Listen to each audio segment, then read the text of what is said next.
Kjo është Radio Lab dhe transmeton nga Departamenti i Gazetarisë dhe Komunikimit, Fakulteti Histori Filologji në Universitetin e Tiranës. Përshëndetje nga moduli i radios. Unë jam Kevin, student i Departamentit të Gazetarisë dhe Komunikimit. Në jetë na ndodh që të takojmë personalitete të ndryshme në kohë të ndryshme. Mua sot më dha mundësia që të intervistoj një nga njerëzit që ka patur një rol kyç në historinë e Shqipërisë, edhe si kryetar i Partisë Demokratike edhe për rolin e tij ndër vite. Mirë se erdhe mes nesh, zoti Sali Berisha. Mirë se u gjeta, kënaqësi e madhe t'ju takoj këtu. Si duket studio? Studentore. Shumë mirë. Juve sapo konfirmuat sërish në krye të Partisë Demokratike. Kjo është intervista e parë që bëni pas këtij procesi. A do doni që ky proces kishte shkuar ndryshe, pra ju përballë dikujt një konkurrenti tjetër në Partinë Demokratike? Faleminderit për pyetjen. Së pari, jetojmë në një periudhë në të cilën e keqja banale ka penetruar thellë në jo vetëm propagandën, por edhe në mediat që kontrollohen nga qeveria. Procesi që ndodhi ditën e shtunë ishte një proces i bazuar në demokracinë direkte. Forma që nga lashësia greke gjerësot, forma më përfaqësuese. Pa diskutim që nëse do kishte kandidat tjerë, do quhej garë. Por kur nuk ka kandidat tjerë, kjo quhet rikonfirmim apo rikonfirmim me referendum. Tani, një moment.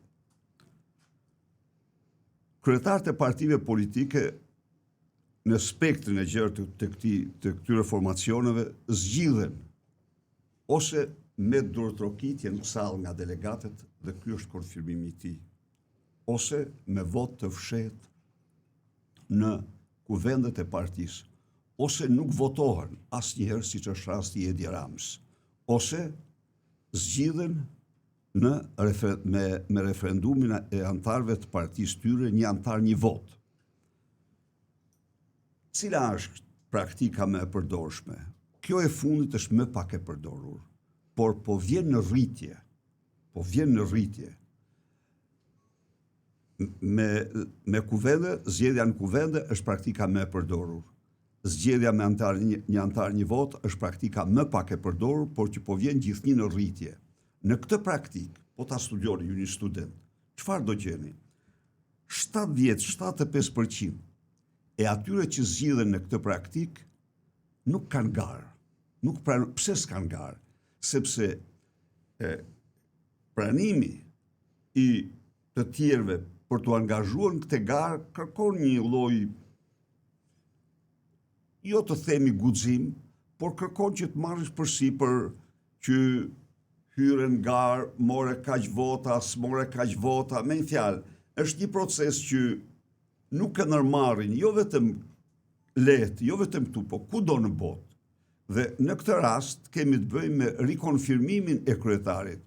Po, kur kryetari jep dorëheqje, nuk kandidon, atëherë shanset e garës me 2 dhe 3 kandidat rriten. Kjo është e vërteta. Pra, e vërteta është se referendumi i të shtunës është forma më përfaqësuese, më demokratike, është demokraci direkte. Ndërkohë që krahu tjetër ka 17 vite që nuk voton një herë, dhe kjo përbën lajm deformohet nga propaganda e kontrolluar nga qeveria, se kjo nuk ishte garë. Një gjë duhet të kemi të sigurt. Kandidatët nuk duhet të krijohen kurrë. Ata duhet të jenë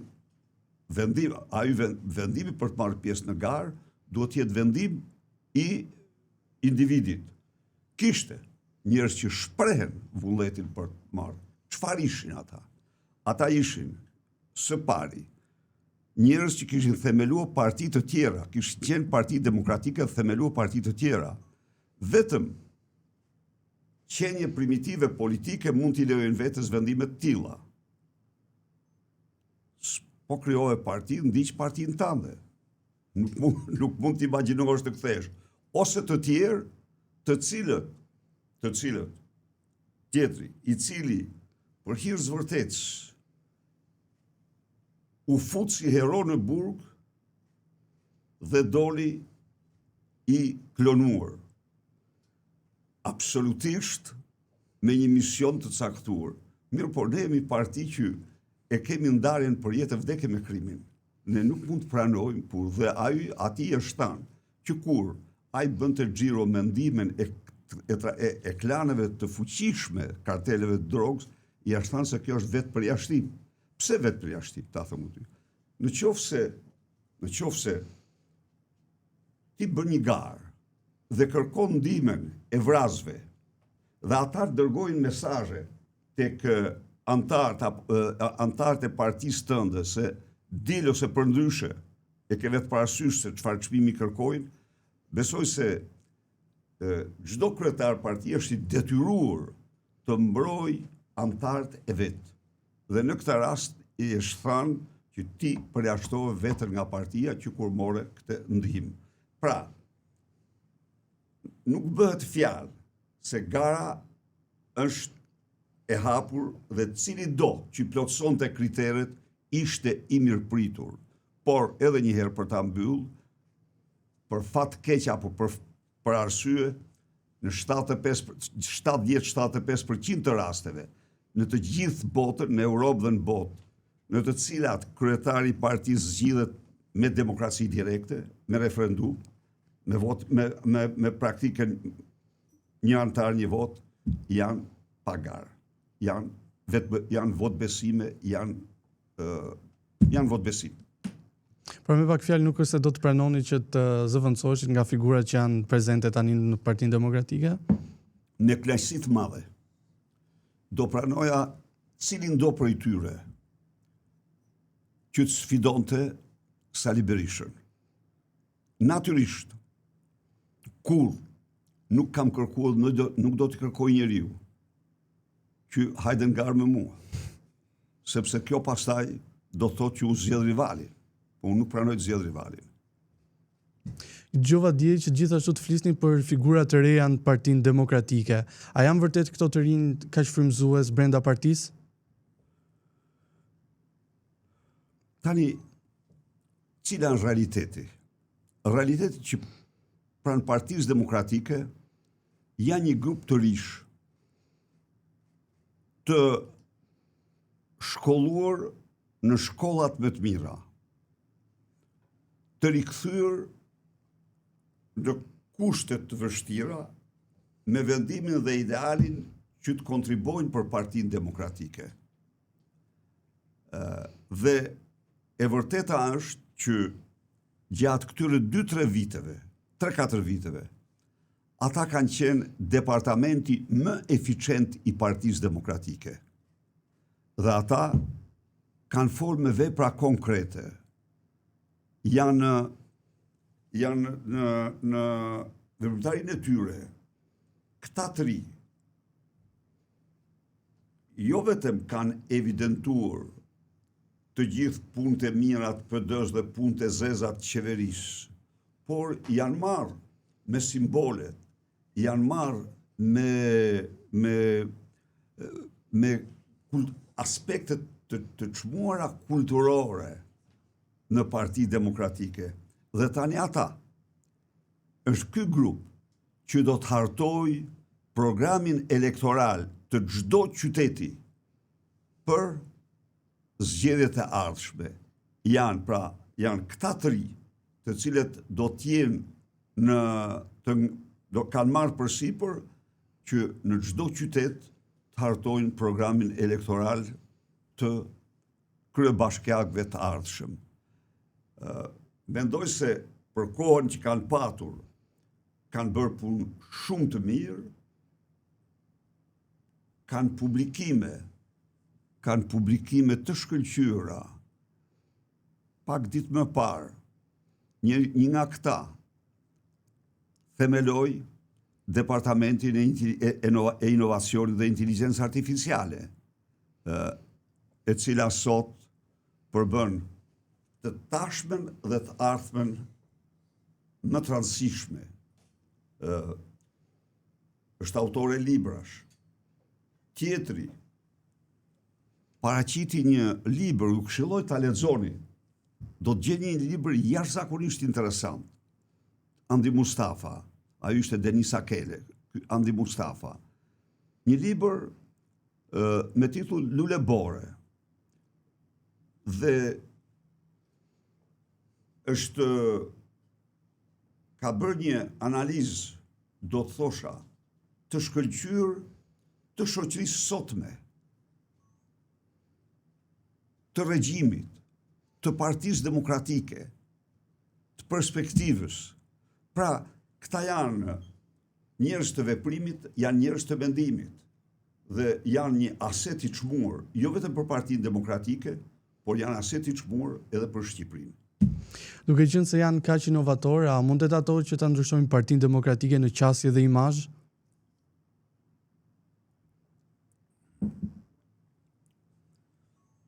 Tani, Partia Demokratike në vizion, sigurisht që ata do kenë ndikim në tyre, por të garantoj që ka vizionin më të mirë, ka programin më të shkëlqyer, program të cilin kjo parti e ka përgatitur dhe e updateon me 2 fondacionet më të fuqishme të botës. Fondacionin Adenauer dhe Fondacionin Heritage. Dhe ekspertë të tyre më të mirë kanë ndihmuar dhe shqyrtuar programin tonë. Natyrisht, programi është dhe produkt i studimit, ideve, mendimeve, realitetit në Shqipëri. Kështu që për pasurinë e programit mund të kontribojnë edhe departamentet janë në krye të punës, mund të kontribojnë antarësia mund të kontribojnë qytetarët. Ka një problem këtu. Ka një propagandë. Po ta ndëgjosh propagandën ti. Ata ka një fjalë. Partia Demokratike s'ka vizion. Partia Demokratike ka vizionin më të shkëlqyer. Partia Demokratike, në qoftë se e marrim, është transformuesja më e madhe në histori e këtij vendi. Po t'jap vetëm shkurt 3 shembuj. Në 8 vite, cila është trashëgimia e saj? Në 8 vite trashëgimia e saj është nxjerrja e shqiptarëve nga honët e mjerimit. Shqiptarët renditeshin nga viti 2008 e para në grupin e popujve me të ardhurat ulta dhe kaluan në grupin e popujve me të ardhurat mesme të larta. Është arritje e jashtëzakonshme. U antarësuan në NATO. U dyfishuan rroga pensione. U transformua de facto infrastruktura e vendit nga Hani Hotit në Kakavi. Në Gjirokastër shkon për 2 orë. Deshtenja 6 shtator. Në Kukës shkon për 1 orë e gjysmë. Duheshinja 8 orë. Po kështu me radhë, në Elbasan të duhej 1 orë e gjysmë. Shkon për 20 minuta. Pra, u transformua Shqipëria në kuptimin e vërtet fjalës si infrastrukturë. Nuk u përfundua infrastruktura, por u transformua Shqipëria. Kur ne erdhëm në pushtet, interneti në Shqipëri kishte një penetrim 4.9%, sa që shumë statistika nuk e llogarisin fare Shqipërinë, 0. Arritëm në 63%. Këto që ndigjoni, e-Albania është themeluar në 2012, firma elektronike është vendimi i asaj periudhe. U shtri interneti në çdo shkollë. Mbrapa çfarë ndodhi? U vodhen kompjutrat pothuaj në çdo shkollë. E vërteta. Pra, gjetëm në shkolla 850 kompjuter, i pajisëm me 26.000 kompjuter, sot bëhen tendra për të pajisë shkolla sepse i vodhen, i zhduken, i grabiten. Erdhen si të uritur shumë. në këtë kontekst i përmenda këto, ose antarësimi NATO, ose TAPI, projekti gjitha projekteve, është bërë një betejë e madhe gjeostrategjike. Ka fituar Shqipëria. Ka fituar Shqipëria në një kohë kur shumë vende tjera luftonin me çdo kush që të mos kalonte nëpër Shqipëri gazsjellsi Kaspik. Por ai kaloi. Kaskada e Devollit është investimi në energji më i madh që është bërë ndonjëherë. Pra këto janë, në 13 vite, ka një serial të pafund mashtrimesh. Pse? Sepse po të shofish studimet, çfarë thonë?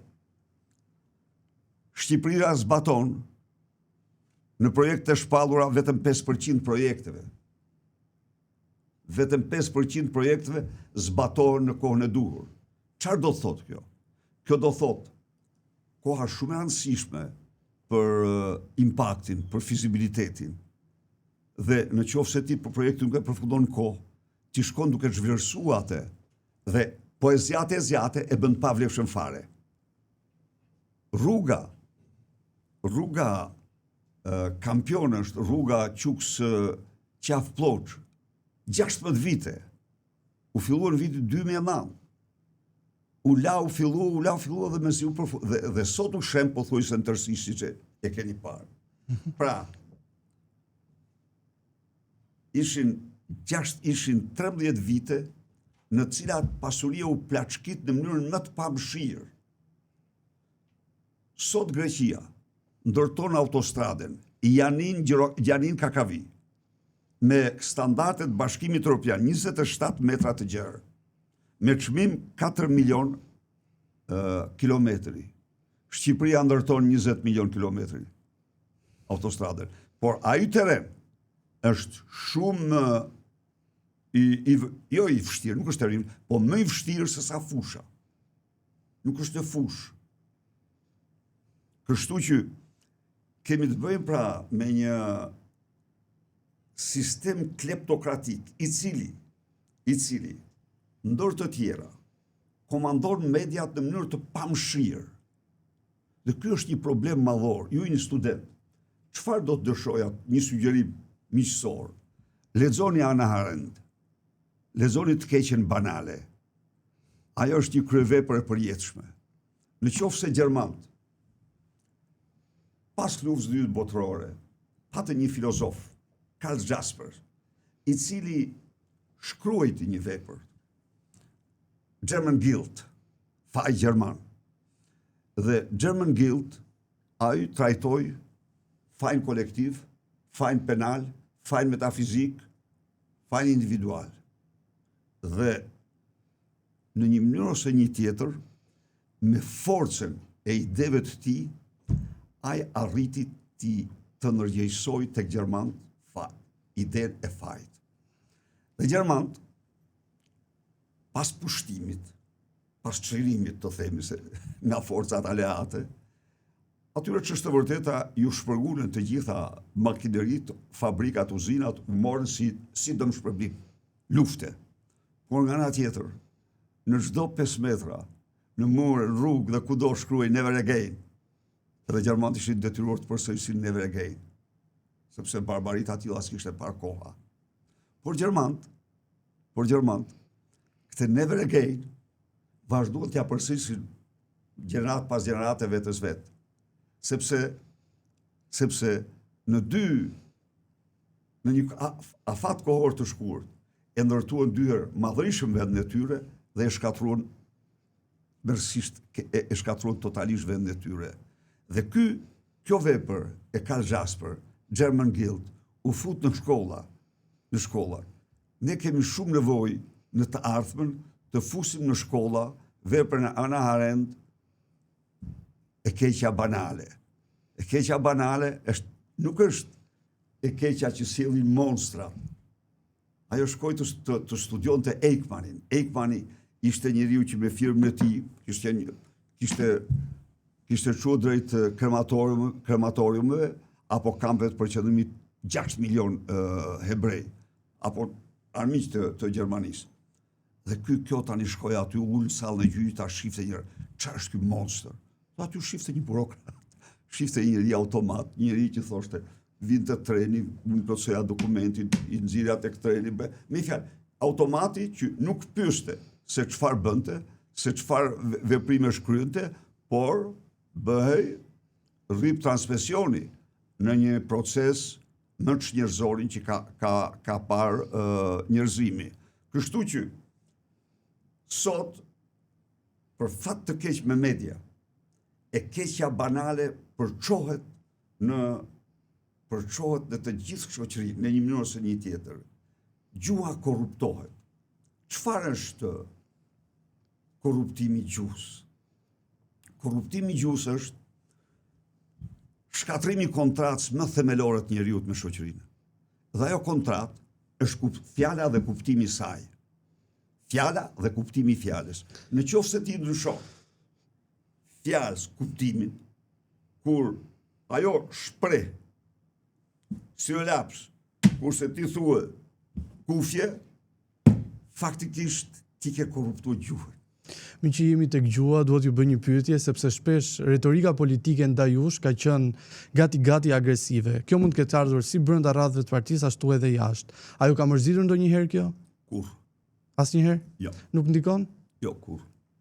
I keni mikpritur çdo... Jo, nuk them se e kam mirëpritur, por nuk them se jam intimiduar. Unë në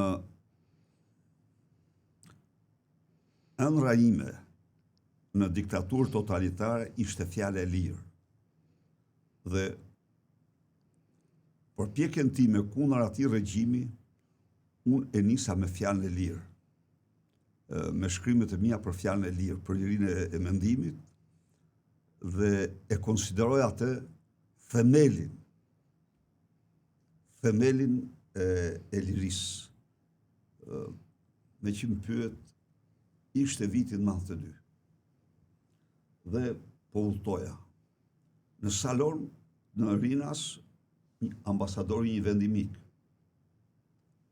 Dhe ai thot, me flet me një urrëtie të pakufishme për gazetën Koha Jon. Pse gazeta Koha Jon kishte bërë një artikull kundër tij. Dhe më thot, me flet me shumë, e pash me shumë urrëtie. I thash, zoti ambasador, a do të themi që apo? Unë nuk urrej as një gazetë, edhe në vendin tuaj ka shumë gazeta që shkrojnë kundra meje dhe unë s'kam një ndjejë të tillë dhe nuk po ta them këtë se po flet për një gazetë shqiptare, se ajo gazetë shqiptare shkruan çdo ditë kundra meje. Por unë i përkas atyre që kishim një adhurim për fjalën e lirë dhe nuk mund të kemi, po kam një dhimbje shumë të madhe tani me dominimin e mediave nga qeveria. Kjo është dhe përdorimin e tyre për infiltrimin, për përcjelljen e të keqes banale. Po, me që jemi prapë, po e marë, merë referendumi, dhe kjo shumëzohet me zero, demokracia direkte, po s'mund ta shumëzosh kur me zero demokracinë direkte. Dakor, se është garë, po aty, çdo njeri që voton, ka të drejtë t'i bjeri kryq atij tjetrit. Dhe e din që me kryqin e tij, ai nuk zgjidhet. Pra, si mund të demonizosh një proces, si edhe është rast tipik ku nëpërmjet të keqes, në kuadrin e të keqes banale, ti transformon kuptimin e asaj. Ajo është forma më demokratike që nga Greqia. Gjerë sot. Ose është vetëm një rast ky, ose të themi, shkon, dekoron Ergyes Bardhyl Agasin dje. Asnjë media nuk reagon. Të merr. Çfarë është ai? Është jati i një njeriu i cili ka drejtuar, koordinuar kartelet më të egra të drogës dhe vrasëve në Europë. Pra, dhe në vend se të paraqesin këtë akt të papërgjegjshëm, e paraqesin si Bardhyl Agasin, pa çka se ka hapur më 10 shishe 36.000 euro të dëbirit të gjitha të plaçkitura shqiptarëve, e paraqesin si një si ai që nuk është. Pra, për këtë kam keqardhje dhe ju duhet ta dini, ja u them ju, ja u rrfej ju, këtu e kam thënë. Unë kam sentimentet më të mira për gazetarët. Absolutisht. Por pronart janë shtruar në një mafje në segmentin më të rrezikshëm të mafjes shqiptare. Ndaj e vazhdoj këtë betejë. Mashtrojnë qytetarët. Një gjë që më bën përshtypje është që në komunikimin tuaj ju flisni me një lloj pasioni që e kam parë ndoshta ndër vite, edhe kur kam qenë i vogël, edhe kam ripar videot tuaja, po dëgjoj shpesh që të thuhet një pyetje. Kur do të hapësh krahun, po unë dua di nëse ka vërtet një person që mundet të zëvendësojmë Partinë Demokratike. Spari, je i saktë në konstatimin. Në qoftë se do kisha një sinonim, një emër tjetër, do ta kisha pasion. Do t'ishte pasion. Ky është. Kjo vjen nga letërsia, nga backgroundi që keni patur? Vitalis i imi. Së dyti, shiko, njeriu që ke përpara, dhe që po flet me te, është njeriu që ka dhënë më shumë dorëheqje. Dhe unë para disa muajsh i thash një gazetare, ose kujt i thash, ose një fansi në Facebook, që unë s'kam qenë kur pishman. Ekziston në folklor një këngë që thotë, nuk kam qenë pishman me vdek. Unë s'kam qenë kur pishman me dhënë dorëheqje. Dhe absolutisht. Gjithmonë e keni gjetur formën për të rikthyer. Urdhë? Gjithmonë e keni gjetur formën për të rikthyer. Po, pse jo kam gjetur, ja të them ty, në qenë se jo. Unë po ti marrim rikthimet. Në 97 ndash dorëheqje, qëndrova, nuk u largova nga vendi, në një kohë kur bandat gjuonin me antitank presidencën. Në një kohë kur rebelimi komunist shojt për qeverin akuzat më të paimagjinueshme. Dhe unë u them bashkëpunëtorëve të mi, përgjersa qytetarë shqiptar mendojnë se qeveria ka vjedh parat e tyre, ne nuk do i qeverisim këta një ditë me tej. Do shkojmë në zgjedhje, të dorëzojmë pushtetin, të hetohemi dhe të vërtetohet. Të vërtetohet. Ky është e qëndrimi i Sali Berishës. Bëm zgjedhje politike, 2 vite. A e ti që 8 muaj para se të akuzoi Slobodan Miloševići për krime kundër njerëzimit, është akuzuar Sali Berisha për krime kundër njerëzimit, duke paraqit prokurori si provë një shishe Pepsi Cola. Dhe kur një gazetari se i thoshte, ja, ky është helmi që ka përdor. Dhe kur gazetari tha, ajo është Pepsi Cola, nuk është helm, a i ngeli këto duken qesharak, po këto janë absolutisht reale. Dhe unë qëndrova, erdhi fushata elektorale, prit.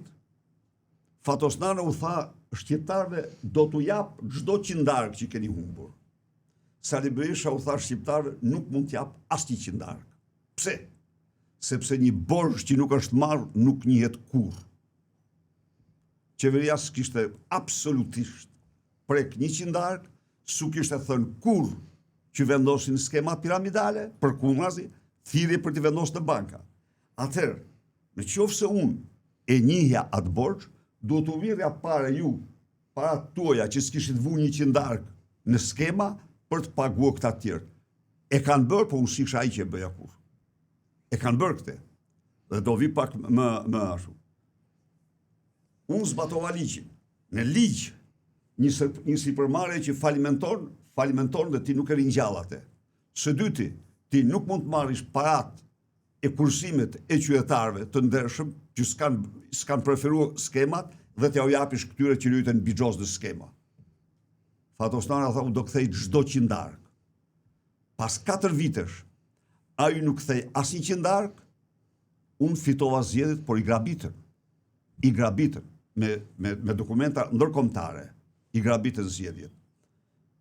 Kështu që qëndrova, ata që erdhen me dhunë i përzura me vot, u përzun me vot nga demokratët. Tani, pse kjo e tjetra, shumë e thjeshtë. Jo, nuk ishte dëshira ime kjo.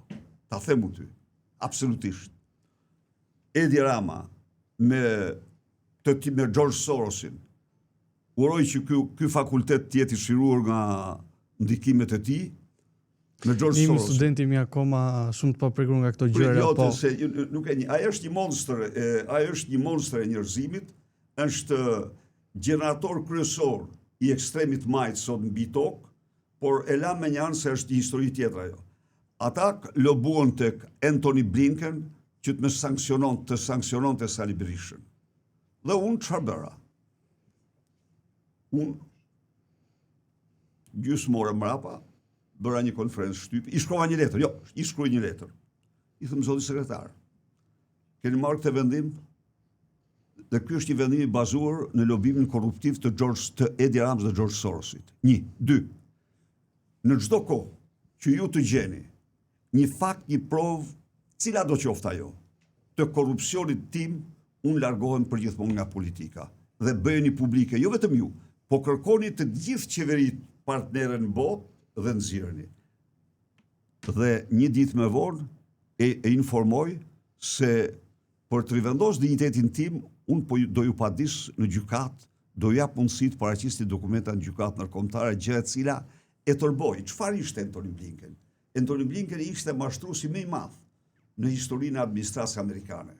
Ky ishte personi që kishte mbledh 51 firma duke u bërë dorëzan vet të elitë sigurisë Shteteve të Bashkuara, ish drejtor CIA, ish drejtor FBI e tjerë, këshilltar sigurimit kombëtar e tjerë, firmosni se laptopi nuk është i Hunter Biden, djalit të Joe Bidenit, por është një trillim rus, sepse Hunter nuk ka patur kur laptop në duart e tij. E kuptoni ju tani? Unë kisha patur laptop mjek, po jo mjek, po kisha patur kompjuter mjek, ai s'na kishte patur laptop djali i presidentit.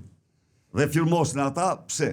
Firmosen për të mbrojtur Bidenin dhe për të thënë se ky ishte një inkursion i shërbimeve ruse, një shpik trillim i shërbimeve ruse kundër Bidenit. Ky person merr dhe më sankcionon. E padita në Paris, në gjykat. Pas përpjekjeve për të tërheq padin të kota, atëherë u vërsulën me të gjithë potencialet e tyre të izolimit e këto me radhë. Por, pse u ktheva? Pse vendosa? Bravo. Jo se është. Vendosa për një arsye. Konstatoj se ish kryetarin e mbanin peng. E kishin marrë peng me 2 dosje. Dhe kjo është reale.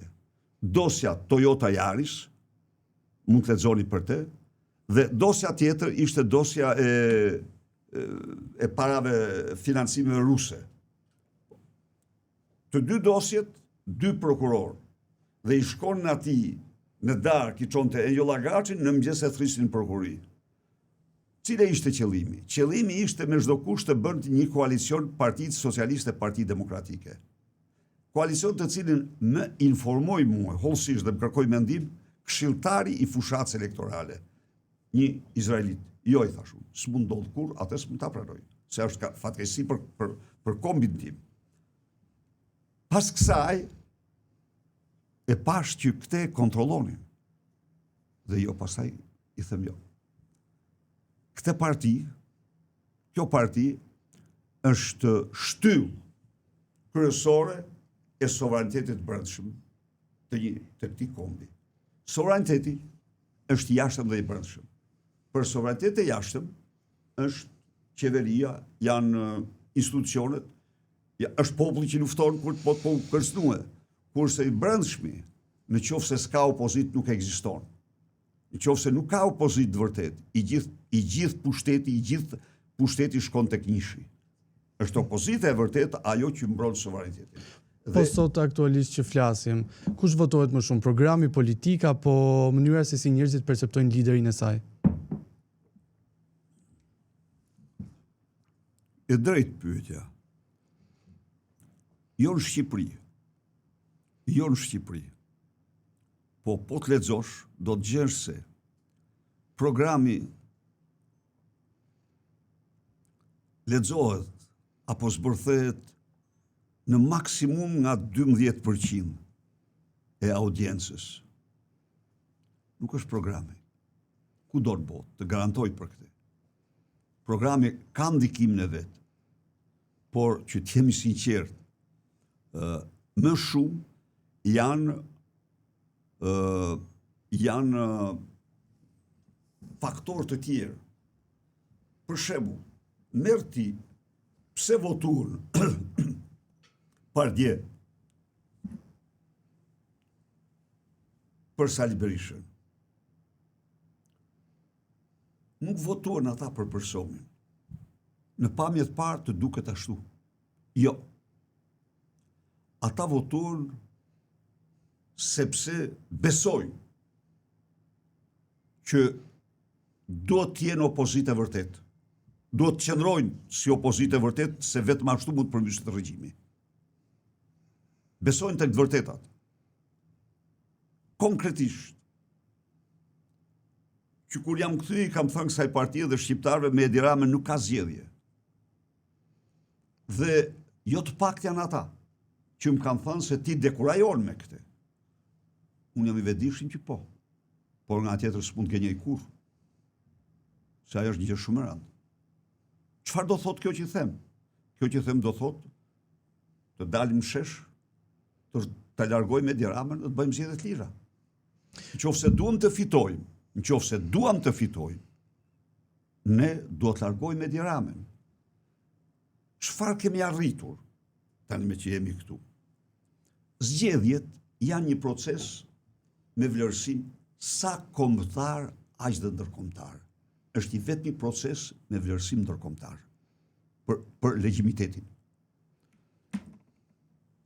Nëse unë kam thënë shqiptarës se me Edi Ramën nuk ka zgjedhje, ju kam thënë shqiptarëve gjithashtu kam premtuar se do mbroj votën. Votën do ta mbroj.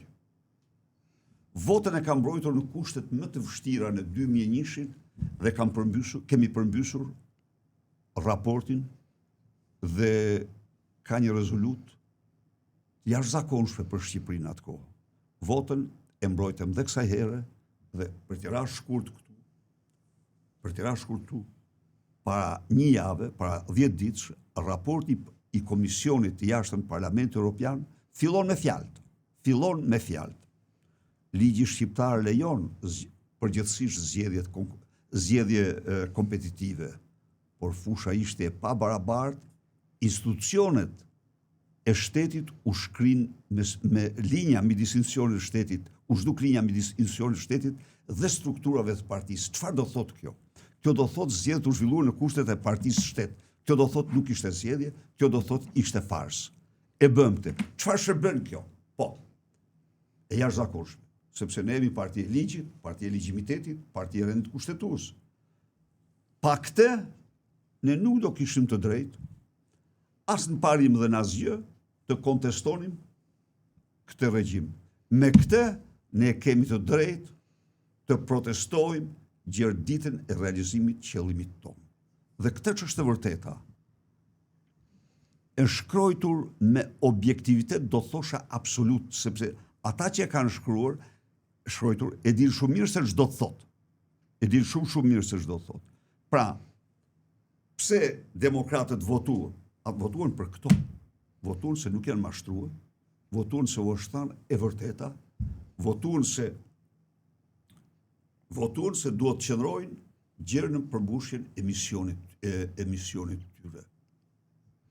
A mendoni se duhet bjerë pak poshtë kjo stigma se ekzistojnë dy parti kryesore, pra partia juaj edhe ajo qeveritare, sepse shpesh njerëzit kur janë në proces votimi, gjithmonë votën e ndajnë midis këtyre dy partive? Një nga qëndrimet e mia publike prej shumë vitesh ka qenë respekti ndaj partive të vogla. Në vitin 2009, kur ne bëm ndryshimet kushtetuese për reformën zgjedhore, Edi Rama donte me çdo kusht t'i zhdukte partitë e vogla. Unë isha absolutisht kundër dhe kam vënë veton. Pse? Sepse ato sa do të vogla, ato përfaqësojnë 1/3 e elektoratit. Dhe ti, në qoftë se ignoron votën e 1/3 të shqiptarëve për faktin e vetëm se ajo fragmentohet, ti bën një akt autoritar, bën një akt antidemokratik. A kanë shanse reale që ato të ringrihen edhe të jenë një forcë e fuqishme në vend? Prit, çfarë u bëri ky pastaj? Ky në vitet me ndryshimet që bëri me ligjin elektoral, në vitin 2017 dhe veçanërisht vitin 2021, ky faktikisht i shndroi ato me ligj. Me ligj në shtojca të partive të mëdha ose të penalizohet. Po t'jap një shembull sot ty. Partia që drejton zoti Llapaj, partia Shqipëria bëhet, ka 65.000 vota. Ka një deputet. E kupton? Partia Socialiste i ka deputetet me 9.000 vota. Kurse ky ka deputetin me 65.000 vota. Sa e drejtë është kjo? Pra, kjo është antidemokratike. Kështu që unë nuk kam pse dy partit nuk është vetëm Shqipëria që ka histori dy partjake. Ka dhe vende tjera që kanë vende tjera që janë shembur, për shembull Jaurlla. Në Hungari, Partia Socialiste ekziston, Partia Orbanit humbi thellë, pasi një pjesë e partisë të ishna, se ky Peter Maxhar ishte në partinë e Orbanit 2 vite më parë. E shoqja ishte ministre drejtësie në qeverinë e Orbanit.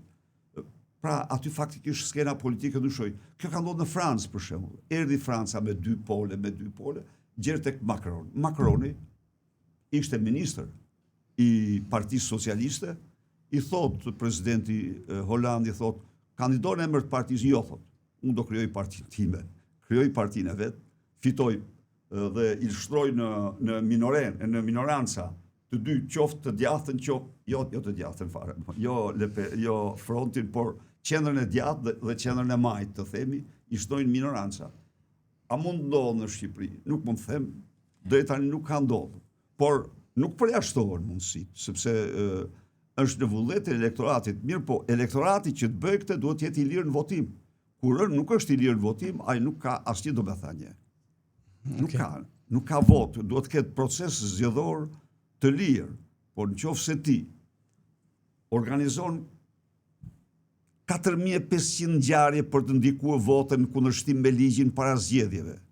Nëse ti shpërndan 2 ditë para zgjedhjeve 2 miliard euro të cilat kanë impakt në 200.000 familje, nëse jep çdo pensionisti 100 euro në fushat, nëse licenson 29.000 hektar kanabis në fushat, nëse ngarkon u jep listat e deputetëve, karteleve të Elbasanit, të Durrësit dhe të tjera, për t'i prunë parlament me dhunë dhe drogë, atëherë zgjedhje nuk ka fars. Kështu që në këtë rast nuk mund të presish asnjë ndryshim pa ndryshuar kreu i Meduzës.